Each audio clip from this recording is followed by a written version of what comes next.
Welcome to the How of Business with your host, Henry Lopez, the podcast that helps you start, run, and grow your small business. And now, here is your host.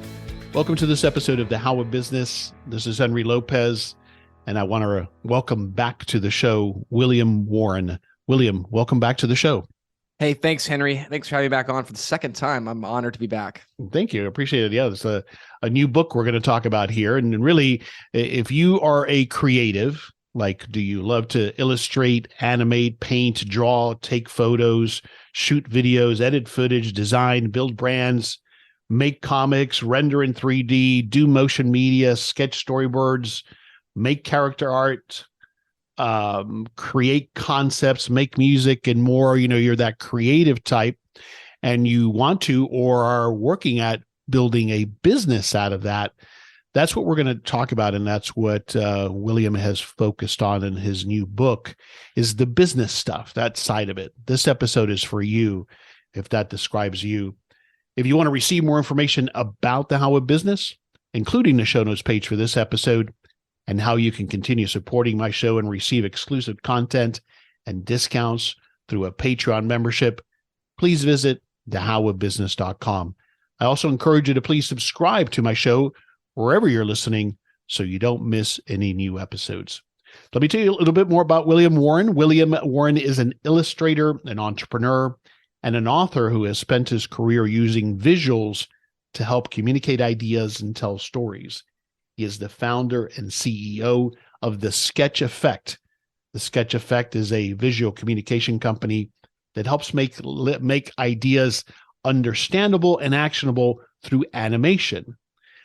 He does this at live events where he does event sketching and infographics, amongst other things. The Sketch Effect's clients list includes top-tier brands such as Marriott, Oracle, Chick-fil-A, and Delta, in addition to premier consultancies, including BCG, E&Y, and Accenture.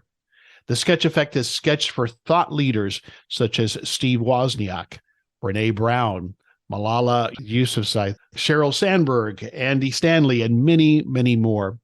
And so William's new book is entitled The Conquering Creative: 9 Shifts to Build an Unstoppable Creative Business. And it's just been released. It's a great book. I have a physical copy of it here in front of me, and I've had a chance to preview it and have a lot of questions for William. William lives in the Atlanta, Georgia area. So once again, William Warren, welcome back to the show. Thanks. I appreciate the intro. And again, it's an honor to be back on the show. I'm really excited about this book.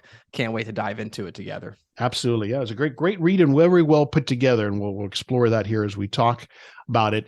So as I said, and as we mentioned, William Warren has been on the show before, back on episode 320.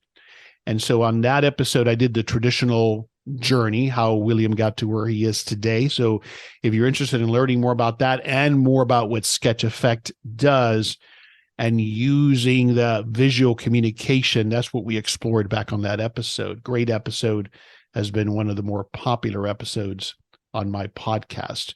So check that out. But since we're not going to focus on that, I think it's very interesting, though, if you would give us the quick elevator pitch, if you will, on the Sketch Effect, because it's not obvious, but just by the name. So tell us the summary of what it is that you do at the Sketch Effect today.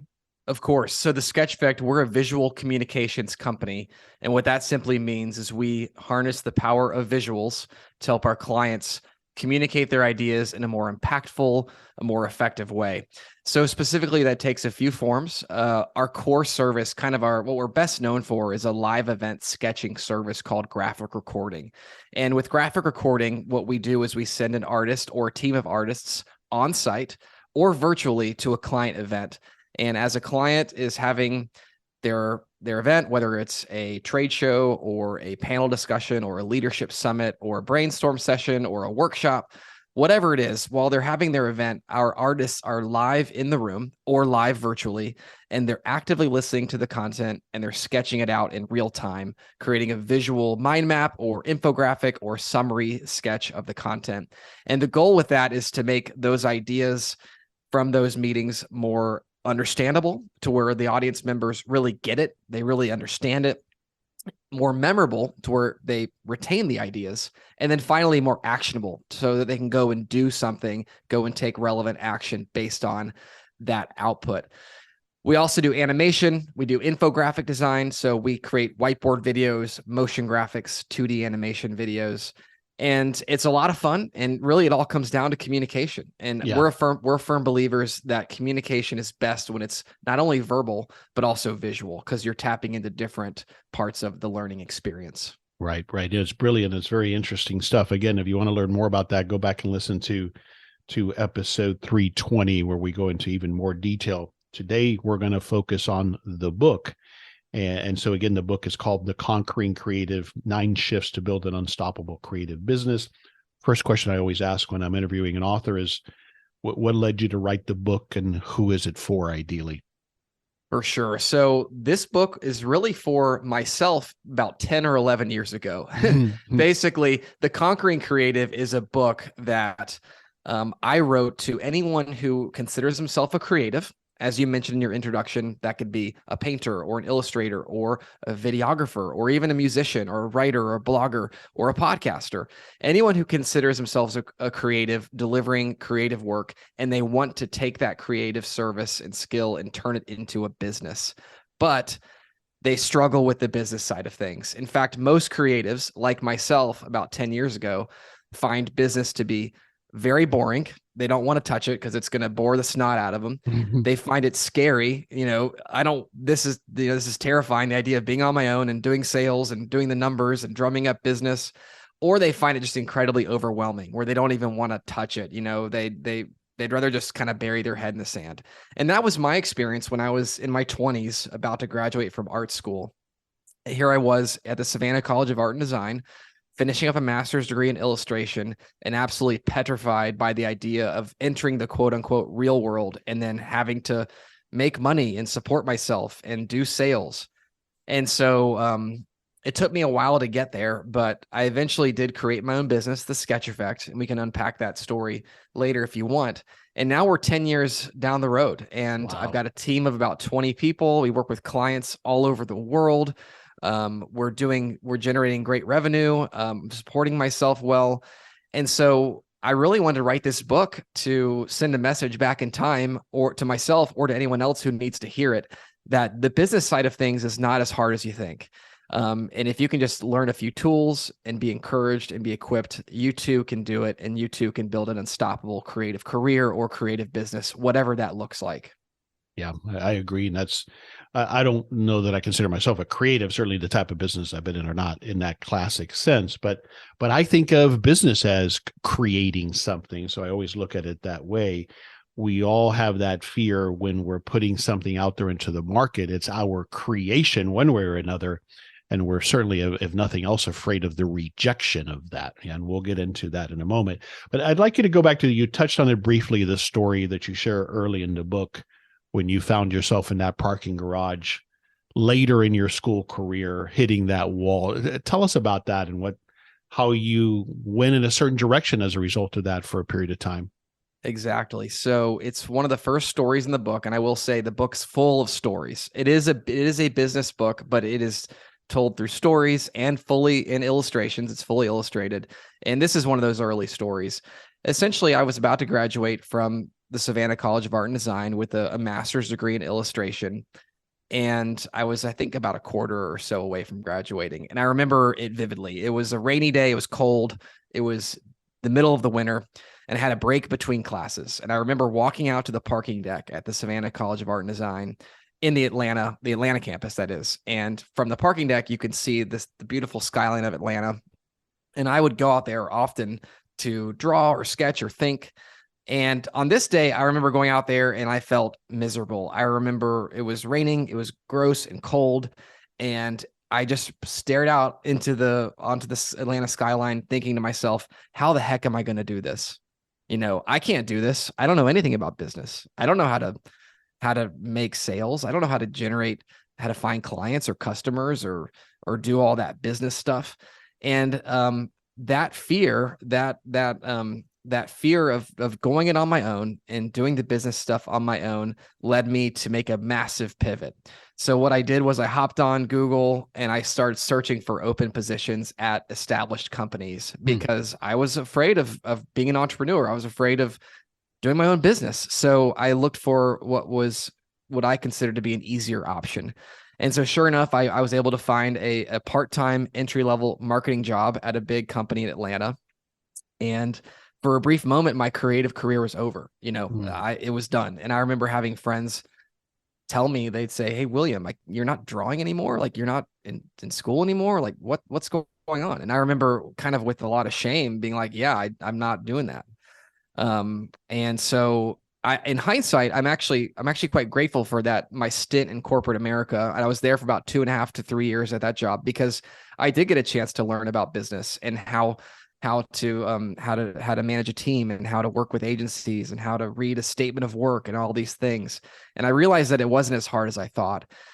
And I wrote this book because, creatives don't have to do a stint in corporate America to learn some of these business basics. They don't have to go and do their time in a cubicle or with a suit and tie job to learn how to manage finances and how to do sales and how to hire. They don't have to do that. They can learn right here and right now and begin building a creative career today.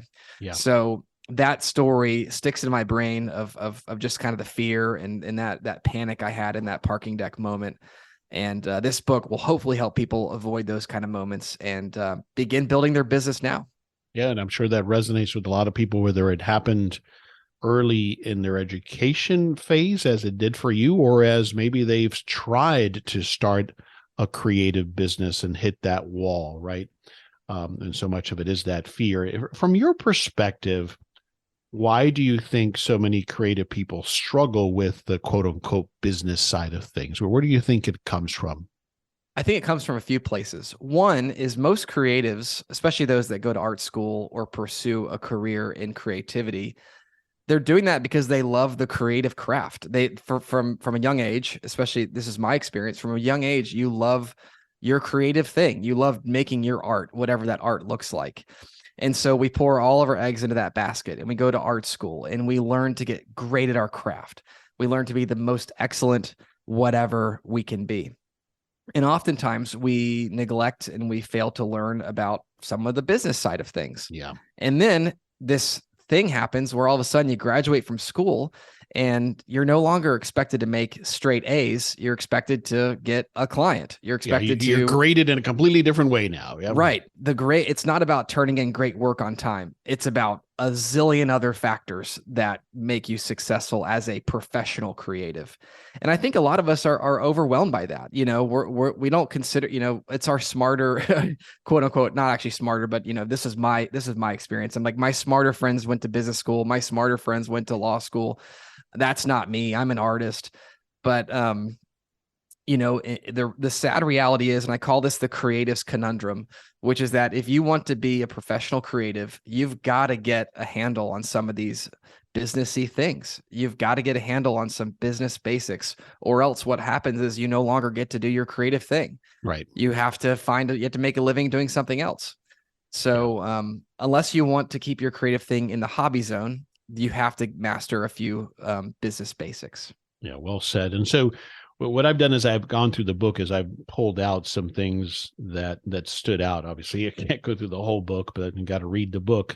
But let me start with this one. You kind of have them titled this way in certain sections. But the first section that stood out was you said, "My art is my passion, needs to turn into my art is my product." So Introduce what that means to me. So the book is structured and it's broken into 3 parts. The first part are 3 shifts in thinking. The second part are 3 shifts in our actions. And the third part are 3 shifts in our outcomes. And I'm a believer that our thinking influences our actions and behaviors, and our actions and behaviors influence our destinies. So I want to begin with the way we think as professional creatives.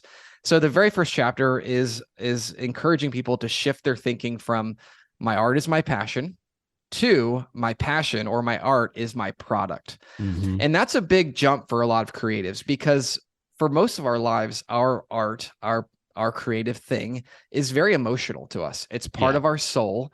It's, we grew up doing this thing. We have a lot of formative experiences that are anchored on our creative skill. I tell 3 or 4 stories in the book of very emotional experiences, positive and negative ones, that were all intertwined with my art. So we have to accept that our art, our creativity is part of our soul. It's part of our heart and soul. However, and this is a big however, if you want to become a professional at it, if you want to grow a business out of it, you have to take that part of your soul and essentially turn it into a product. And that can feel like selling out to a lot of creatives. That can feel like you are selling and packaging part of your heart and soul. And the reality is it's not selling out. What it is, it's smart. It is, and it's a privilege. It's an incredible blessing to be able to make a living doing something you love. Not everyone can claim that. And so the whole first chapter is all about unpacking this idea of you got to make peace with this idea that you're turning your passion into a product. And then how do you go about doing that? And that's when we get into some business basics, like how do you find product market fit? How do you price your work? How do you find your customers? What are all the steps that go into productization? And then encouraging people to go about pursuing those steps. But if I don't make this initial shift, then this is where it starts or ends, in my opinion, in understanding this, right? If I cannot accept this and make this shift, that I have to look at it as a product that I'm producing. If I can't accept that, I'm probably not going to be successful in business with my creative side. Now, I could end up still being a famous artist, perhaps, right, and get discovered sometime. But in the typical context that we're talking about here, to make a business out of my creative abilities, this is a required shift in my mindset. Right. If we don't take on this mental shift, we're in for a world of hurt. First of all, our businesses just won't be successful. Right. I mean, like you said, you might luck your way into some great exposure and, maybe become some famous celebrity, but that's probably not going to happen. Mm-hmm. So if you don't embrace this shift, your creative career or creative business will not be sustainable long-term. But then it gets worse than that. And chapter 2 dives into this, which is that if you don't separate your passion, if you don't kind of make this passion to product shift, you are going to start, you're going to deal with a whole lot of emotional and mental strain that comes with not having that clear delineation. Yeah. In this section or chapter, you also, I thought, very well explained what you call the sweet spot. And there's a great visual of it, 3 intersecting circles on page 37 that I'm looking at right now, but obviously we can't see that as we listen to this. But I wonder if you could walk us through this concept at a high level of what is this idea of finding the sweet spot?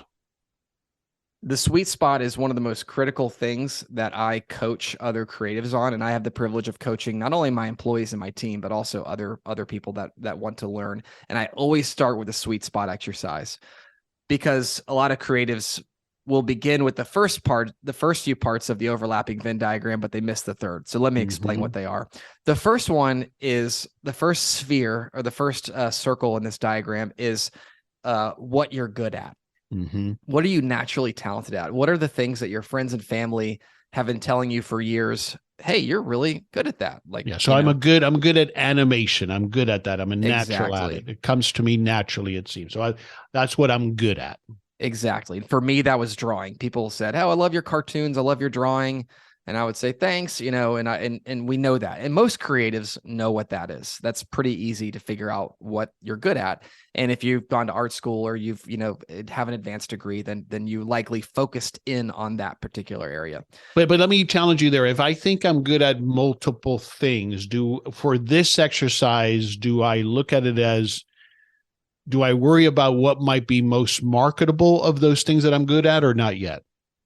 So I think that's really part of finding product market fit. And I love unpacking that, because we can be good at a lot of things, but that doesn't necessarily mean that the market is going to, that there's a market for that. Yeah, exactly. Exactly. And so I encourage anyone, not even just creatives, but anyone who's being an entrepreneur, is to try a lot of stuff early, try a lot of things early and see what sticks and what doesn't. But then again, William, if you would have told somebody your idea for what you do now, I would have said, nobody wants that. But yet there you are, you're making a living selling what you do. through the sketch effect, right? So, yes, but Henry, there's about 6 other things that I used to do that I thought were excellent that no one ever bought, and I so see. I don't do those anymore. Got it. All right, but so you're let's right. go back to it. No, but you're right. It's a All right, fun. so It's a what fun am I good challenge. at? That's that first circle that I draw at the top here of my piece of paper. Imagination, my imaginarily at the top of my circle is what am I good at?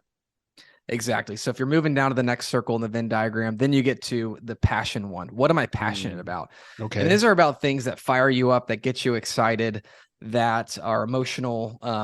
Because there are things we're good at that we might not be excited about. Mhm. And it's really critical. You know, if you don't have that passion in the mix, you're going to enter the burnout zone where, you know, you can do something that you're not passionate about for a period of time, but eventually you're going to burn out. You got to have that passion to have a successful creative career or business. So is that partly how I begin to qualify of the things that I'm good at? Usually those things go hand in hand, right? I'm passionate about what I'm good at. I'm good about what I'm passionate about. But what is it that I'm more passionate about that I can see myself doing longer term? Is that part of it? Yeah. Right. Yeah. Because the passion is going to sustain you in those dark days. And in the hard times, you're going to fall back on your passion and your purpose, which is another concept we unpack in the book, is kind of working on your individual purpose statement.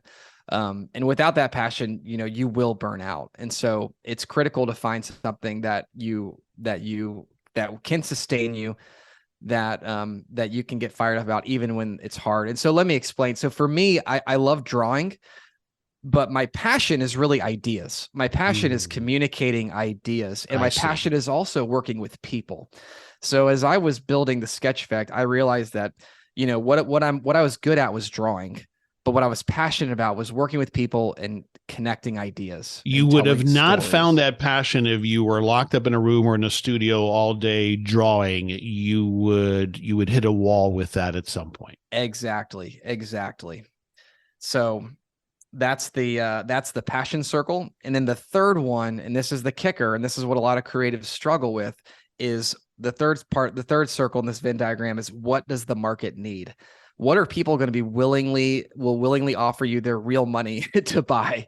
And this is one where a lot of people get tripped up. And this is where I got tripped up personally. I mentioned, you know, I started my business with 9 or so products, and now only about 3 still exist, because there's some things that you're great at, that you're excited about, and that's pretty cool, and people might like it, but it all comes down to, will they pay for it? You know, will they buy it?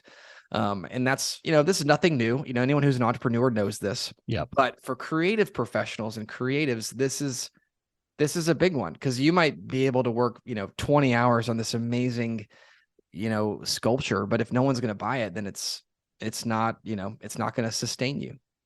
So I always encourage creatives to go through this process of the sweet spot exercise of listing out all these things they're good at, things they're passionate about, and then things the market will need and will want. And then you plant your business in the center of those 3 circles.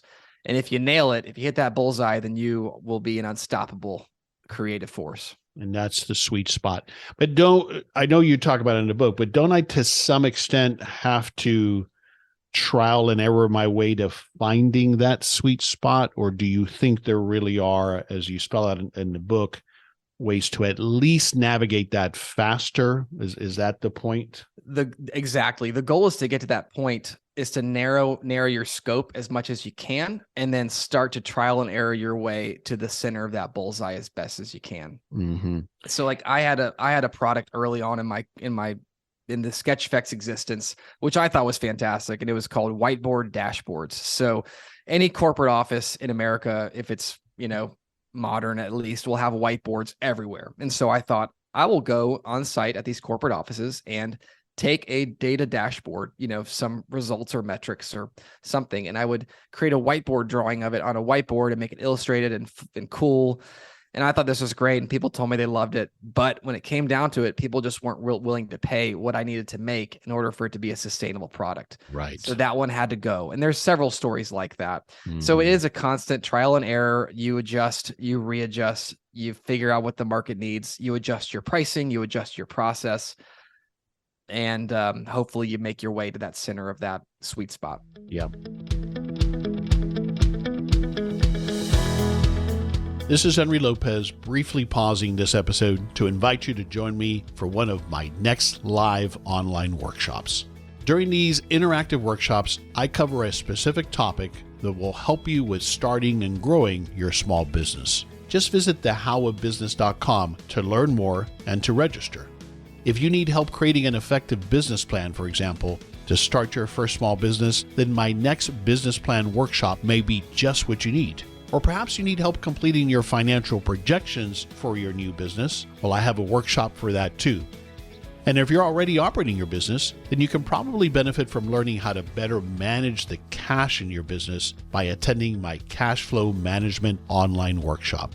These are just a few of the workshops that I currently offer, and I keep these workshops to a small number of participants so that we have the time to answer all of your questions. Whether it's getting started with your first business or growing and exiting your existing small business, I can help you get there with one of my online workshops. To find out more and to register for a live online workshop, please visit thehowofbusiness.com. Take that next step today towards finally realizing your business ownership dreams. I look forward to having you join me for my next workshop. Related to this, and I had mentioned my friend Ryan, who is a creative and has a great business mostly around generating video content. And the question he wanted me to ask you relates to this, I think, and that is, do you recommend that he niche down, or the opposite, be the jack of all trades? I think I know what the answer is here, but do I niche down at least initially to find that sweet spot, I think is the answer, versus trying to be everything to everybody? That's a fantastic question. And I always encourage folks that are beginning their creative career to try a lot of things. See what sticks, see what they're excited about, see what people want, what people demand, listen to that market demand, because it's going to tell you. And then as soon as you catch a whiff of what is your hot product or your hot service, then to niche down on it and double down on it hard. I see. And I'm a believer that a mentor of mine once told me that there's riches in the niches. Mm-hmm. And these days with the internet, it's like you can find anything you want. So if someone wants to be an abstract impressionist painter of dog portraits, like that's a great business. I'm sure there's probably a lot of customers that want abstract paintings of their pooches. Right. And so I think that once you catch a whiff of where that hot product is going, is to double down on and follow it. Yeah. Okay. Perfect. That makes sense. All right. Kind of continuing here and related back to what we have been talking about earlier. The other thing you're talking about is I am more than my work, is one of the sections or chapters maybe, which is a lot about dealing with rejection, which we've touched on. Creatives, we're sometimes measured on our subjective terms, but how do you manage that criticism and that feedback from clients on something that you've produced that's very personal, this your creation? Yeah, rejection's a big deal. I mean, we all deal with it. Everybody faces rejection in their life, especially in their professional lives. For creatives, I think it cuts a little deeper because to the point I mentioned earlier, this thing we're doing, painting, illustrating, drawing, editing, this is part of who we are. It comes from inside, comes from you, and it's your creation as much as anything else could be possibly your creation, right? Right. So we have emotional attachments to our work. It gets us on a soul level. And so when someone says, you know what, I don't really want to buy your thing, or I don't really want to hire you for this, or we're going to go with a different vendor, whatever that form of rejection is, it can hurt bad for creatives. And so chapter 3 is all about this. How do you build that separation? How do you shift your thinking from I am my work, where if they like my work, then they must like me. If they don't like my work, it must mean that I'm not great or worthy. How do we shift away from that to I am more than my work, to where a rejection is just a rejection of the product, not a rejection of who I am on a personal level. And flip side is true as well. When we're wildly successful and people heap praises upon you, how do you keep that from inflating your ego? How do you keep that from getting your head in the clouds? And so I argue that it's important to become an emotionally resilient creative. And an emotionally resilient creative, they handle rejection well. They don't see it as an indictment of them, but they see it as a learning opportunity. They learn from it, and then they bounce back quickly. And so I think that emotionally resilient creatives are strong creatives because, yeah, it's all about bouncing back. We're going to face rejections, but it's critical to take that next step. And so I offer 3 strategies for building that emotional resilience as a creative. And they're really quite simple, but so many people tend to neglect this. The first one is community. So we all need to be in community, especially, I mean, entrepreneurs tend to be, it's a lonely road running your own business. No matter what kind of business you are, it is a lonely road. You're dealing with things that most people aren't dealing with. You're dealing with problems that people can't relate to. Even your spouse or your kids or your partner, whoever it is, they might listen to you and commiserate, but they really can't relate. So what's critical is that we get into community, get into a community of peers, get into a industry community, whatever that is. You got to get yourself surrounded by peers. Strategy number 2 is mentorship and coaching. I'm a firm believer in having people that are a few steps ahead of you that can speak into your business. They can offer you solutions you don't already have, perspective you don't have, and encouragement as well. And then the third one is self-care. And we all know what self-care is, but it's one of those things that we talk about, but we don't always reflect it in our calendars. We say it's a priority, but when I open my Outlook calendar, it's not always there. Mm-hmm. So those are the strategies we unpack in the book. And I encourage everyone to take the time, make the investment, join a group, find a mentor, and then figure out your self-care plan, and then make sure your calendar reflects it. Yeah, I think that's powerful advice, William. Thanks for that. Very actionable. And like you said, I can relate it to even just any entrepreneurship. In fact, just this morning, I did an interview for a podcast that'll be released soon with a gentleman by the name of Courtney Ream. He's a venture capitalist, very successful business owner. And one of his success criteria as far as personality is exactly the same thing, emotional resiliency. So I share that because it doesn't just apply to creatives. I think it applies to anybody who's trying to build their own thing. To be an entrepreneur, you have to have that resiliency. But you're so right that it can be such an isolating pursuit. And so that's why we got to surround ourselves by a community of people who are trying to do the same thing or are just ahead of us. And then the whole mentorship thing, I wish I would have learned that so much earlier in life. When I was a young man, I was the typical, I don't need to ask for directions kind of guy. Right. And you learn later how powerful that is. It's also one of the reasons I like to partner because I can have that companionship along this, what can be a lonely pursuit sometimes. So thanks for sharing that advice. That's valuable. All right. I want to jump to this other one that really stood out for me because again, immediately it struck a nerve with me, and that is to shift from this mindset of my work speaks for itself to I must speak up for my work. Tell me what you mean there, because this one I get a lot from this one. Yep. This is one, I think this is our first of the action shifts. And what I mean by that is for creatives, and I would expand that to anyone who is producing a good or service. We often think that if my work is good enough, it will speak for itself. If the quality is there, it will sell. And as we touched on earlier, you might get lucky. Someone might see it and they might buy it, or they might want to hire you based on the quality alone. And this is really kind of a school mindset where we're graded on our quality, not on all these other things.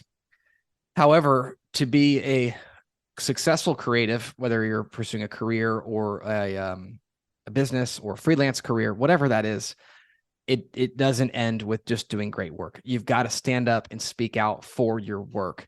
And so that translates into sales, into marketing, into testimonials, doing all of these habits that generate sales.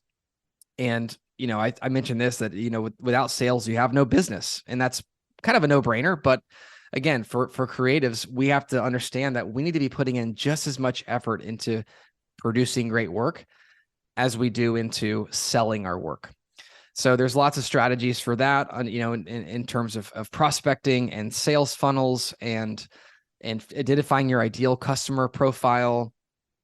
And then nitty gritty actionable advice, like how do you get a CRM? What is a CRM? How do you set it up? What are the sales habits you need to build into your schedule?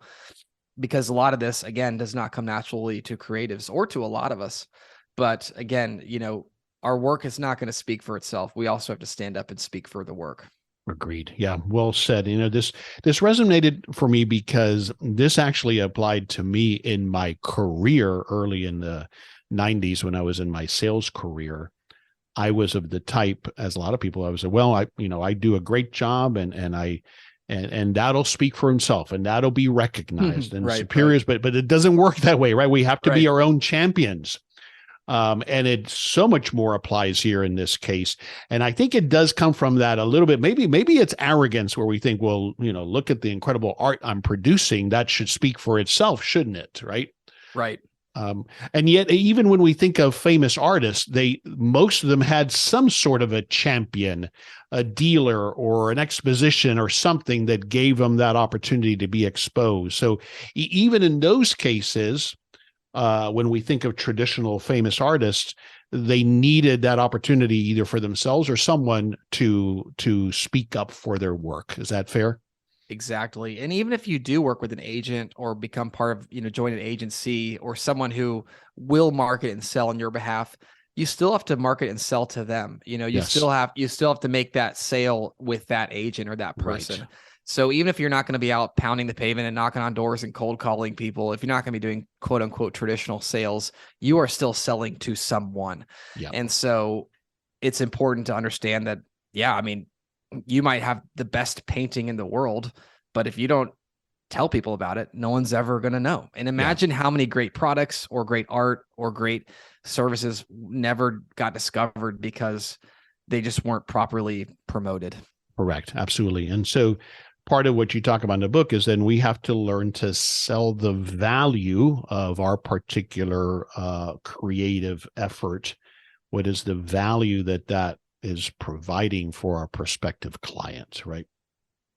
Right. When we think of value, we're talking about what problems are you solving or pains are you alleviating, or what pleasures are you providing? What dreams are you unlocking for people? Exactly. And creatives, again, we tend to think, oh, I'm providing a painting, or I'm providing a storyboard, or I'm providing a video edit. And that may be what you're providing, but you're really providing more than that. You are solving a problem for someone. That's right. And that's what I'm paying for as the client. I'm paying for the problem that you're helping me solve or what you're helping me promote or whatever it is. That's what I'm paying for. Exactly. So we need to think about, not just what kind of craft we're doing, but what problems are we solving? How are we making someone's life better by either taking away their pains or increasing their pleasures? Yeah. Okay, where obviously the place to start is to read the book. But when someone just getting out of art school, or they're starting, or they're thinking about starting a business in the creative field, where do you recommend that they start? And I think we've touched about some of this, but maybe the better question is what mindset should I work on first as I get ready to start a creative business? I love that question. And so, the original manuscript or plan for this book was that it was going to be a linear one where it's, step one, do this, step two, and it was going to flow sequentially. And as I thought about it, I realized all these shifts, these 9 shifts, they can all happen simultaneously, or they can happen at different moments at different times based on different context. I think that the overarching shift, and there's not a chapter about this, but all these shifts kind of come back to this idea, is this idea of growth mindset, this idea of knowing that, we have our skills, we have our God-given talents and abilities, but we're not locked into that. A growth mindset versus a fixed mindset says, hey, I might not know how to read a P&L. I might not know how to sell. I might not know how to write a proposal, but I can learn how, or I can find someone to teach me, or I can figure it out. And that's a massive thing that I hammer hard in the book, which is, most things you can figure out. Most things you can Google an answer, you can find a mentor, you can find a resource to equip you. And so I would just encourage listeners to really, consider, do they have a growth mindset or do they have a fixed mindset? I think most of us tend to fall into a fixed mindset where we know what we're good at, we know what we're not, and we tend to stay in those lanes. But I'm a believer that we can learn new things, we can do hard things, and we just have to lean into that growth mindset. Agreed. All right. Again, the book is called The Conquering Creative: 9 Shifts to Build an Unstoppable Creative Business by William Warren. Great book. I'll have a link to it, obviously, on the show notes page. But I'm always looking for book recommendations. We were chatting about before we started recording. Is there another book that comes to mind that you've read recently or not recently, that you would recommend? A book I read last year, which really stuck to me, is a book called Deep Work by Cal Newport. Let me verify that title real quick. Yep, look at my that's bookcase. correct, because I'm looking at it right now on my bookcase. Okay, good. I always think it's funny when people recommend books and they don't know who the author is. And I'm thinking, did you really read it, or did it really? I do that because I have such poor retention. I forget That's sometimes true. That's who the true. author is. That's true. But Deep Work by Cal Newport is a great book. I'm a big believer in it. Do I always put it into practice? Not always. Confession there.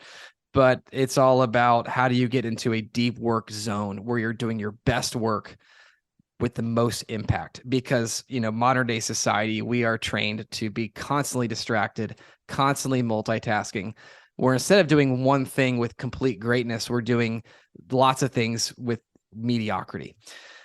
And so that's one I would recommend. It's a great book. And I wanted you to speak to it a little bit, because then in your book, it so relates to everything, doing any kind of quality work, but you talk about time as your most valuable resource in your book.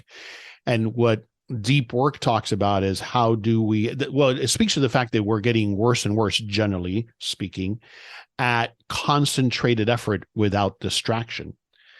I got to think, though, that one of the challenges that creatives have is they can get lost in that thing that they enjoy doing. Exactly. And the next thing they know, they've spent all day on something and they didn't follow up on the lead, and they didn't go to the networking event, and they didn't call, so how do you apply then, whether you call it time blocking or whatever, to manage your time best? What are a couple of tips that you've applied to work for you?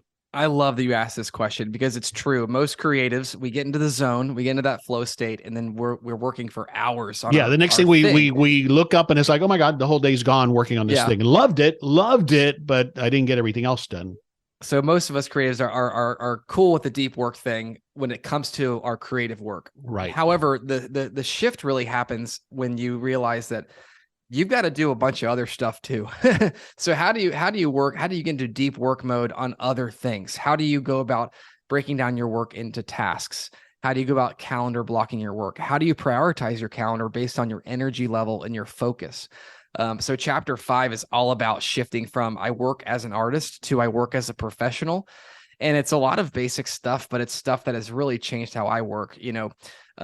Taking a big, massive project and breaking it down into the step-by-step actionable tasks to get that work done, and then blocking it off, and then maybe finding people to delegate it to, and then setting reminders and productivity tips, and a whole slew of things that go into working like a professional who works efficiently and works effectively. And the goal with that is to get that stuff done faster so that you can go back to doing the stuff you love. If you can do your tax forms faster, you can do your sales faster, then you can spend more time doing that creative thing that you really get excited about. So it's ultimately about freeing you up, helping you do better work faster, more efficiently, more effectively, so you can spend time doing the things that matter most, which is doing your art, or, hanging out with your family, or doing self-care activities, or friends, family, all that. Well said. Yeah, couldn't agree. And that's what I really like about this book is it has the stories, it breaks it down, but it's very much also a how-to manual. And of course that appeals to me because that's the name of the show, the how right. of business, actionable content that actually helps us make progress. Great stuff. All right, let me summarize it, or you'll help me summarize it, William. What's one thing you want us to take away from this conversation that we've had related to your title, The Conquering Creative, making that shift from now being a creative and making a business out of that? What's one thing you would have us take away? The one thing I want people to take away is that, I define a conquering creative as someone who's great at their craft, but also great at the business of their craft. And the takeaway there is that the business side of things is less hard than you think. The bar is lower than you think. Just with a little bit of tools, some equipment, some encouragement, some tactics, anyone can do it. I did it. That was my journey 10 years ago. I was about to graduate from school, not knowing what the heck I was going to do. And now I've got a great and successful and fulfilling creative business. And so it's not as hard as you think. The bar is lower than you think. It just takes one courageous step in front of the other. Well said. Well said. I think that the biggest obstacle is ourselves on this. Exactly. Yeah. If we can get past ourselves and just lean into the vision, nothing will hold us back. Where do you want us to go online to learn more and to learn more about the book? Sure. So the book's on sale at Amazon. If you type The Conquering Creative, you should be able to find it. And it's also online at theconqueringcreative.com/book, theconqueringcreative.com/book.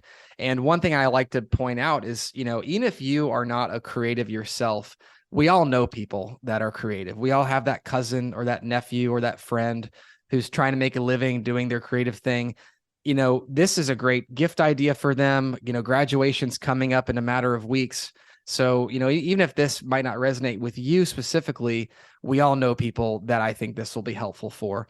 And that's really my goal is to help as many people as we can. So, head to the website, check out the link, buy the book, buy it for a friend or your kid or your nephew, or whoever you think might need to read. Absolutely. That's what I'm doing with this copy. Once I finish perusing it, as I know who it's going to. It's going to my friend Ryan, who I mentioned. Perfect. Thanks again, Ryan, for the questions and helping me prepare for this conversation. William, another great conversation. I'm so glad I had you back on the show, had the opportunity to converse with you again. Thanks for sharing so openly. Thanks for this great book and for spending time with me today. For sure. Thanks, Henry. I really appreciate it. Love your podcast. And I'm grateful for the opportunity to come and share about something that I'm very passionate about. And hopefully it was helpful to your audience. And let's do it. Let's go forth and conquer. Absolutely. This is Henry Lopez, and thanks for joining me on this episode of The How of Business. My guest today again was William Warren. I release new episodes every Monday morning, and you can listen and subscribe to the show anywhere you listen to podcasts, including at my website, thehowofbusiness.com. Thanks for listening. Thank you for listening to The How of Business. For more information about our coaching programs, online courses, show notes pages, links, and other resources, please visit thehowofbusiness.com.